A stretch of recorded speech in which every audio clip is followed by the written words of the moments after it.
DAs were a necessary vice. They did the trials that put the bad guys away. But DAs were still lawyers who could bust good cops for overenthusiastic arrests or publicly cramping on the blues to fatten a lead in the polls in a tight election year. Luckily, no sweat. This election was a done deal. The Cutlass driver saw the trailing police cruiser and smoothly backed out. McManus turned to follow when a woman's bright, bloody cry of terror cut through the warm air. McManus braked, tires smoking toward them all, giving up the olds for the scream. "I can still fight," said Tom with a sly Kevin Costner grin. He turned as a woman's eye-watering shriek jiggled ice cubes and made drinkers inhale mixed drinks. The piano player froze on the keys. Tom, his antenna alerted, looked toward the cathedral. There, on the steps, an obese man bellowed violently at a woman in a short white dress, making her twist and scream crazily against his strong-armed grip. With an oath, Tom was up. He knocked over jacketed waiters, small tables, and slow patrons, bulled through a fire door, setting off panic alarms. He stepped into the mall's warm night air, closed the distance, and rocked obese man with a huge right cross that induced a brain-rattling loss of memory and consciousness. Tom hauled obese man up for a combination encore, and now the woman screamed even louder, damaging local eardrums. "Christ," assessed Sergeant McManus, exiting his car for the big man who was pounding the snot out of a fat, defenseless citizen. Billy sprinted up and put a hand on the big man's shoulder, tugging firmly. "That's enough, sir," said Billy. "Back off, right now."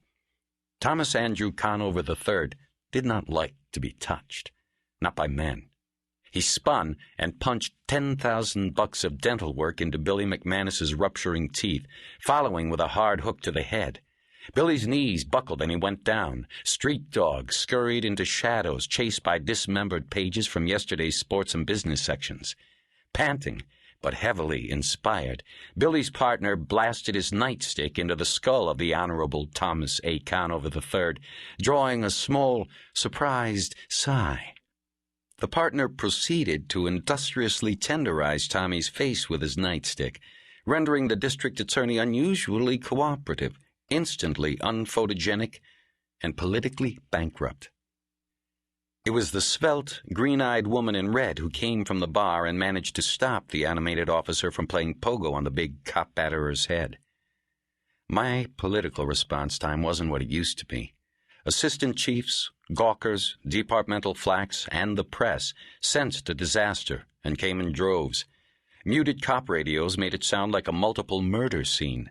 The cafe's panic alarm was still ringing. I felt the hot wind and adjusted my tie, looked into the glaring lights and said something banal about waiting for the results of the investigation. I was being recorded and filmed until the reporters screeched away in pursuit of fresher blood. 4 men in a tan Cutlass Supreme had hit an Arco station south of downtown, putting 2 shotgun blasts into a teenaged clerk, whose death was silently pinned on the intoxicated, double-fisted district attorney. Tom nursed his wounds silently. Without a public apology for the incident, DA-cop relations worsened. Cops take disrespect poorly, and the surly edge in our often uneasy partnership soured like milk on a hot summer porch. The incident angered cops on the street. The incident had transformed DAs into a clutch of leeches with briefcases. They stopped inviting us to key arrests. Vital case data was slow to arrive or simply disappeared. Humor evaporated. The detectives and captains who used to tell me wince-inducing political jokes no longer schmoozed. Our cases suffered a blue fever of indifference or outright sabotage. "Mr. Jin," asked a Chinese reporter, "you used to be a detective. Why is the incident causing so much grief between cops and DAs? No one's talking to us. Off the record." "Off the record? No one hits a cop. Not like that. Not if you're the DA. Tom had a defense attorney plead not guilty in front of 200 blues who came to hear an apology. With that, Tom busted our partnership with the cops. Now we're a public enemy." "This," she said, "will stir up Chinatown. You know, Mr. Jin, we never liked Tom Conover. The guy's big-time Republican white..."